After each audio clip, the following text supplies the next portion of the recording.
ओम श्री गणेशाय नमः। संक्षिप्त श्री पद्मपुराण षष्ठी खंड। उत्तम ब्राह्मण और गायत्री मंत्र की महिमा।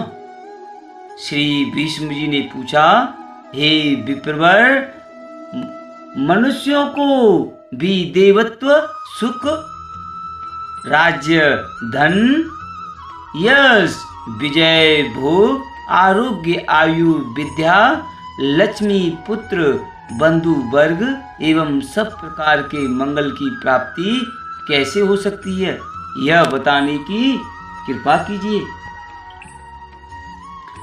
श्री पुलस्त मुनि जी ने कहा, हे राजन, इस पृथ्वी पर ब्राह्मण सदा ही विद्या आदि गुणों से युक्त और श्री संपन्न होता है।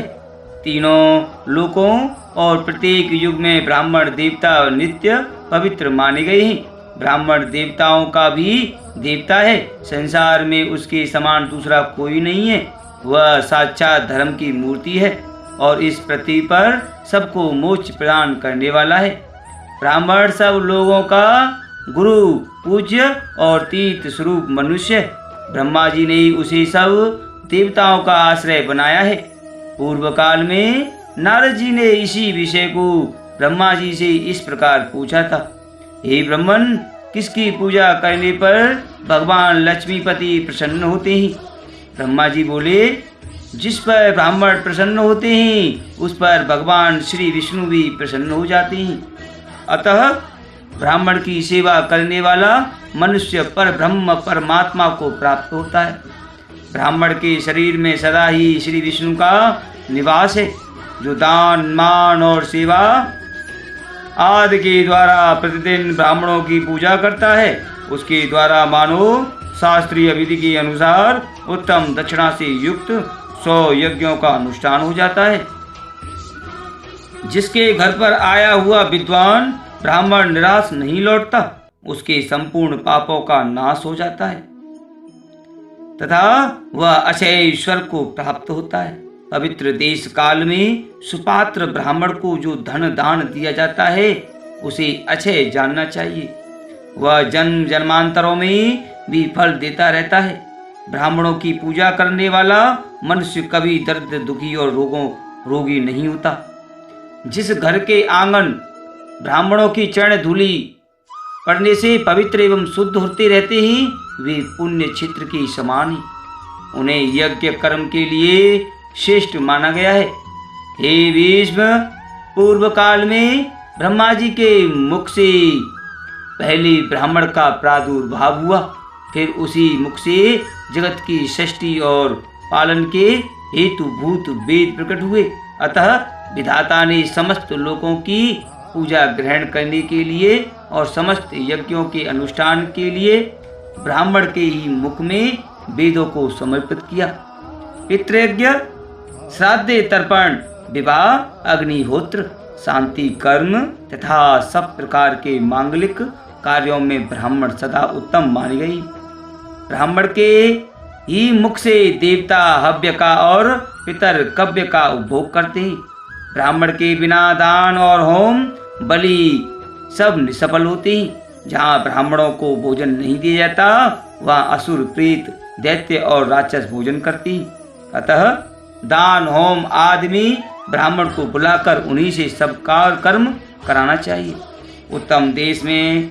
उत्तम देश काल में और उत्तम पात्र को दिया हुआ लाख गुना अधिक फलदायक होता है।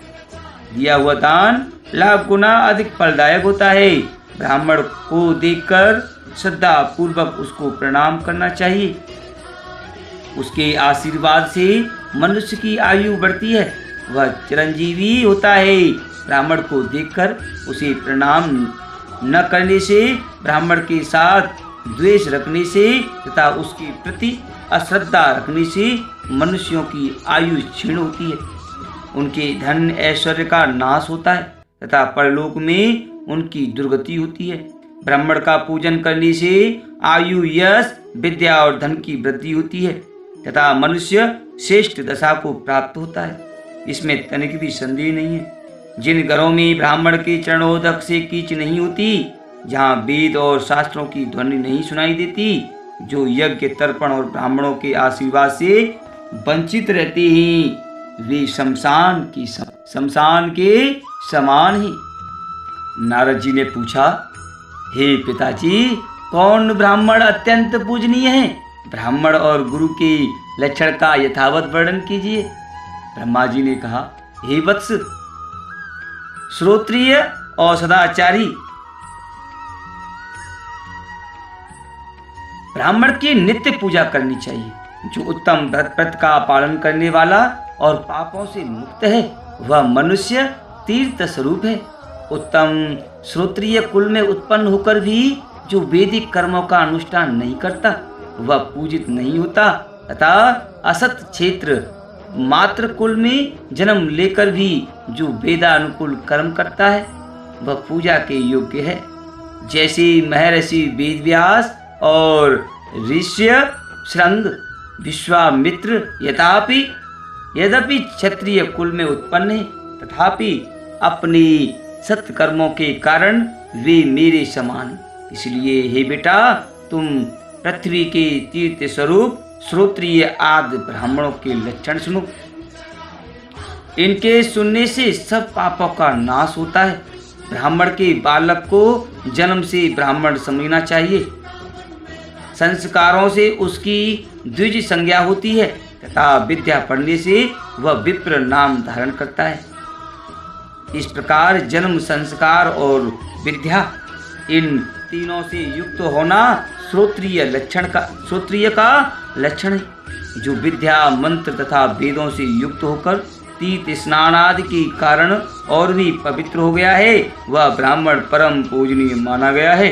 जो सदा भगवान श्री नारायण में भक्ति रखता है, जिसका अंतकरण शुद्ध है, जिसने अपनी इंद्रियों और क्रोध को जीत लिया है, जो सब लोगों के प्रति समान भाव रखता है, जिसके हृदय में गुरु, देवता, अतिथि के प्रति भक्ति है, जो पिता माता की सेवा में लगा रहता है, जिसका मन पराई स्त्री में कभी सुख का अनुभव नहीं करता, जो सदा पुराणों की कथा कहता है और धार्मिक उपाख्यानों का प्रसार करता है, वह ब्राह्मण के दर्शन से प्रतिदिन अश्वमेध यज्ञ आदि यज्ञों का फल प्राप्त होता है। जो प्रतिदिन स्नान, ब्राह्मणों का पूजन तथा नाना प्रकार के व्रतों का अनुष्ठान करने से पवित्र हो गया है, तथा जो गंगा जी के जल का सेवन करता है, उसके साथ वार्तालाप करने से ही उत्तम गति की प्राप्ति होती है। जो शत्रु और मित्र दोनों के प्रति दया भाव रखता है, सब लोगों के साथ समता का बर्ताव रखता है, दूसरे का धन जंगल में पड़ा हुआ तिनका का भी नहीं चुराता, काम और क्रोध आदि दोषों से मुक्त है, जो इंद्रियों के बस में नहीं होता, यजुर्वेद में वर्णित चतुर्वेदमयी शुद्ध तथा 24 अक्षरों से युक्त त्रिपदा गायत्री का प्रतिदिन जप करता है तथा उसके भेदों का जानता है, वह ब्रह्म पद को प्राप्त होता है। नारद जी ने पूछा, हे पिताजी, गायत्री जी का क्या लक्षण है? उसके प्रत्येक अक्षर में कौन सा गुण है तथा उसकी कुछ चरण और गोत्र का क्या निर्णय है? इस बात को स्पष्ट रूप से बताइए। ब्रह्मा जी बोले, हे वत्स, गायत्री मंत्र चंद्र, गायत्री और देवता सविता निश्चित किए गए हैं। गायत्री देवी का वर्ण शुक्ल, मुख अग्नि और ऋषि विश्वामित्र हैं। ब्रह्मा जी उनके मस्तक स्थानीय हैं, उनकी शिखा रुद्र और हृदय श्री विष्णु हैं। उनका उपनयन कर्म में विनियोग होता है। गायत्री देवी सांख्यायन गोत्र में उत्पन्न हुई हैं। तीनों लोक उनके 3 चरण ही, पृथ्वी उनके उदर में स्थित है। पैर से लेकर मस्तक तक शरीर के 24 स्थानों में गायत्री 24 अक्षरों का न्यास करके द्विज ब्रह्म लोक को प्राप्त होता है तथा प्रत्येक अक्षर के देवता का ज्ञान प्राप्त करने से विष्णु का सायुज्य मिलता है। अब मैं गायत्री का दूसरा निश्चित लक्षण बतलाता हूँ। वह 18 अक्षरों का यजुर मंत्र है। अग्नि शब्द से उसका आरंभ होता है और स्वाहा के हकार पर उसकी समाप्ति।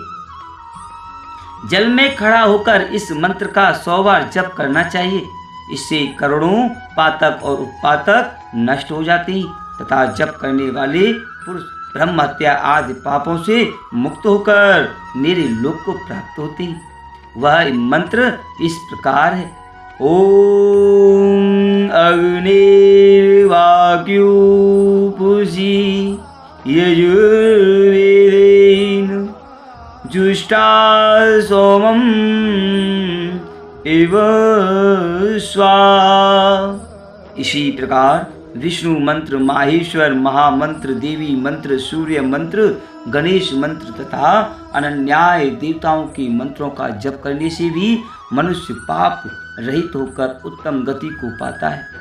जिस किसी कुल में उत्पन्न हुआ ब्राह्मण भी यदि जप परायण हो तो वह साक्षात ब्रह्म स्वरूप है। उसका यतन पूर्वक पूजन करना चाहिए। ऐसे ब्राह्मण को प्रत्येक पर्वत पर विधि पूर्वक दान देना चाहिए। इससे दाता को करोड़ों जन्मों तक अक्षय पुण्य की प्राप्ति होती है। जो ब्राह्मण स्वाध्याय परायण होकर स्वयं पढ़ता, दूसरों को पढ़ाता और संसार में दुजातियों के यहाँ धर्म, सदाचार, श्रुति, स्मृति, पुण्य, पुराण संहिता तथा धर्म संहिता का श्रवण कराता है, वह इस पृथ्वी पर भगवान श्री विष्णु के समान है। मनुष्यों और देवताओं का भी पूज्य है। उस तीर्थ स्वरूप और निष्पाप ब्राह्मण का बल अक्षय होता है। उसका आदर पूर्वक पूजन करके मनुष्य श्री विष्णु धाम को प्राप्त होता है। जो ध्वज गायत्री के प्रत्येक अक्षर का उसके देवता सहित अपने शरीर में न्यास करके प्रतिदिन प्राणायाम पूर्वक उसका जप करता है, वह करोड़ों जन्मों के किए हुए संपूर्ण पापों से छुटकारा पा जाता है। इतना ही नहीं, वह ब्रह्म पद को प्राप्त होकर प्रकृति से परे हो जाता है।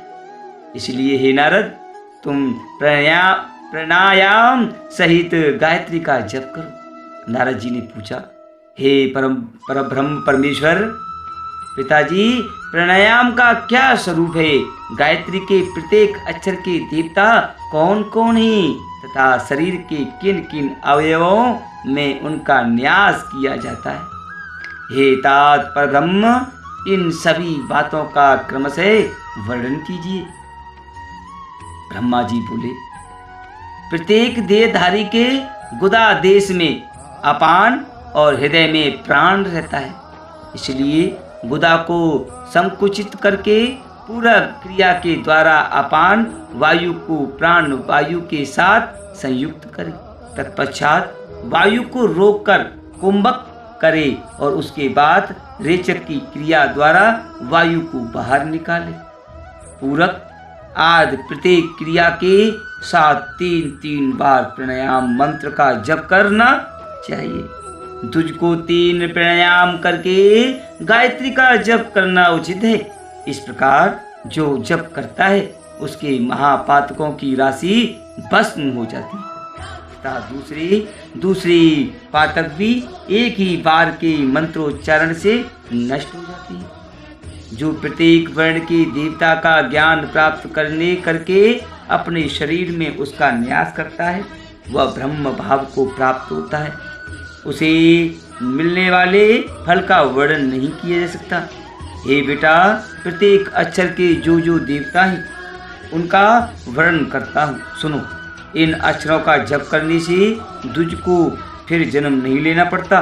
प्रथम अक्षर के देवता अग्नि, दूसरे के वायु, तीसरे के सूर्य, चौथे के व्यत आकाश, पांचवे के यमराज, छठे के वरुण, सातवें के बृहस्पति, आठवें के पर्जन्य, नवें के इंद्र, 10वें के गंधर्व और 11वें के पूषा, 12वें के मित्र, 13वें के त्वष्टा, 14वें के वसु, 15वें के मरुद्गण, 16वें के सोम, 17वें के अंग्रा, 18वें के विश्वदेव, 19वें के अश्विनी कुमार, 20वें के प्रजापति, 21वें के संपूर्ण देवता, 22वें के रुद्र, 23वें के ब्रह्मा और 24वें के श्री विष्णु। जी हैं। इस प्रकार 24 अक्षरों के ये 24 देवता माने गए। गायत्री मंत्र के इन देवताओं का ज्ञान प्राप्त कर लेने पर संपूर्ण वाङ्मय वाणी के विषय का बोध हो जाता है। जो इन्हें जानता है वह सब पापों से मुक्त होकर ब्रह्म पद को प्राप्त होता है। विज्ञ पुरुष को चाहिए कि अपने शरीर के पैर से लेकर सिर तक 24 स्थानों में से पहले गायत्री के अक्षरों का न्यास करे। तत का पैर के अंगूठे में स का गुल्फ, गुट्टी में वी का दोनों पिंडलियों में तू का घुटनों में रुभ का जांघों में रे का गुदा में न्य का अंडकोश में म का कटि भाग में भ का नाभि मंडल में रगो का उदर में दे का दोनों स्तनों में व का हृदय में श का और स्थानों में घी धी का मुंह में म तालु में ही का नासिका में धी और दोनों नेत्रों में यो दोनों भुवों में यो का ललाट में न का मुख के पूर्व भाग में प्र का दक्षिण भाग में चौ का पश्चिम भाग में और द का मुख के उत्तर भाग में न्यास करें। फिर यात का मस्तक में न्यास करके सर्वव्यापी सर्व स्वरूप से स्थित हो जाए। धर्मात्मा पुरुष इन अक्षरों का न्यास करके ब्रह्मा विष्णु और शिव का स्वरूप हो जाता है। वह महायोगी और महाज्ञानी होकर परम तत् शांति को प्राप्त होता है। हे नारद जी, अब संध्या काल के लिए 100 न्यास बतलाता हूँ, उसका भी यथार्थ वर्णन सुनो। ओम भूः, इसका हृदय में न्यास करके ओम भूव का सिर में न्यास करें। फिर ओम स्वः का शिखा में, ओम तत्सवितुर्वरेण्यं का मस्तक का समस्त शरीर में, ओम भर्गो देवस्य धीमहि इसका नेत्रों में, तथा ओम धियो यो नः प्रचोदयात् का दोनों हाथों में न्यास करें। तत्पश्चात ओम आपो ज्योतिरसो अमृतम ब्रह्मा भुवर्भुवः स्वरो का उच्चारण करके जल स्पर्श मात्र करने से द्विज पाप से शुद्ध होकर श्री हरि को प्राप्त होता है। इस प्रकार देहाती और 12 ओमकारों से युक्त गायत्री का संध्या के समय कुंभक का क्रिया के साथ 3 बार जप करके सूर्योपस्थान काल में जो 24 अक्षरों की गायत्री का जप करता है वह महाविद्या का अधीश्वर होता है और ब्रह्म पद को प्राप्त करता है। व्याहतियों सहित इस गायत्री का पुनः न्यास करना चाहिए। ऐसा करने से तुझ सब पापों से मुक्त होकर श्री विष्णु के सायुज्य को प्राप्त होता है। न्यास विधि यह है, ओम भूः पादाभ्याम का उच्चारण करके दोनों चरणों का स्पर्श करें। इसी प्रकार ओम भुवः जानुभ्याम कहकर दोनों घुटनों का, ओम स्वः कटयाम बोलकर कटि भाग का, ओम मः नाभु का उच्चारण करके नाभि स्थान का, ओम जन हृदय कहकर हृदय का, ओम तपः करयु बोलकर दोनों हाथों का, ओम सत्यम ललाटे का उच्चारण करके ललाट का तथा गायत्री मंत्र का पाठ करके शिखा स्पर्श करनी चाहिए। सभी बीजों से युक्त इस गायत्री को जो जानता है वह मानो चारों वेदों का योग का तथा तीनों प्रकार के वाचिक उपांशु और मानसिक जप का ज्ञान रखता है। जो इस गायत्री को नहीं जानता वह शूद्र से भी अधम माना गया है। उस अपवित्र ब्राह्मण को पितरों के निमित्त किए हुए पारणव श्राद्ध का दान नहीं देना चाहिए। उसे कोई भी तीर्थ स्नान का फल नहीं देता। उसका किया हुआ समस्त शुभ कर्म निष्फल हो जाता है। उसकी विद्या, धन, संपत्ति, उत्तम जन्म, द्विजत्व तथा जिस पुण्य के कारण उसे यह सब कुछ मिला है वह भी व्यर्थ हो जाता है। ठीक उसी तरह जैसे कोई पवित्र पुष्प किसी गंदे स्थान में पड़ जाने से पर काम में लेने योग्य नहीं रह जाता। मैंने पूर्व काल में चारों वेद और गायत्री की तुलना की थी। उस समय चारों वेदों की अपेक्षा गायत्री ही गुरुतर सिद्ध हुई, क्योंकि गायत्री मोक्ष देने वाली मानी गई है।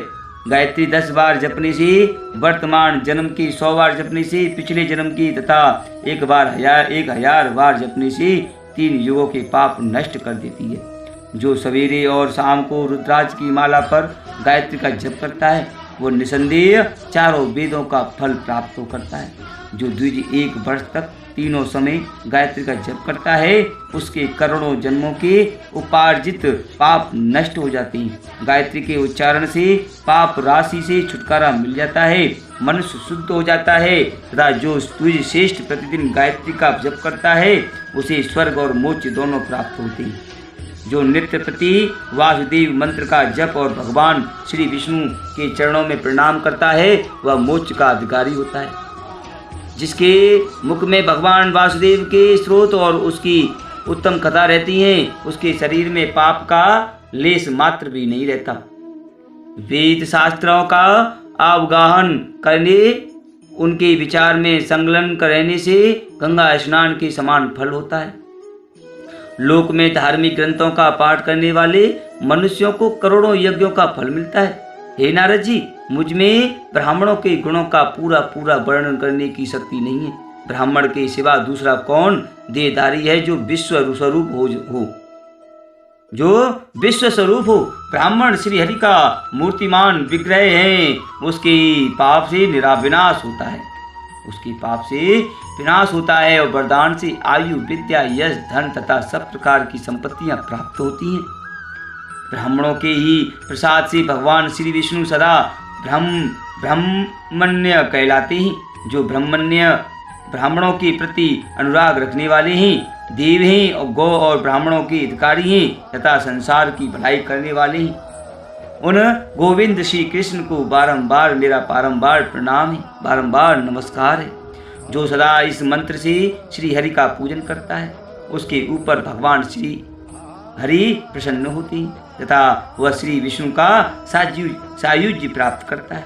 जो इस धर्म स्वरूप पवित्र आख्यान का श्रवण करता है उसके जन्म जन्मांतरों के किए हुए पाप नष्ट हो जाते हैं। जो इसे पढ़ाता तथा दूसरे लोगों को उपदेश करता है उसे पुनः इस संसार में नहीं आना पड़ता।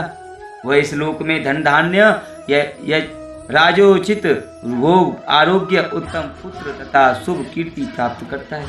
ओम नमो भगवते वासुदेवाय।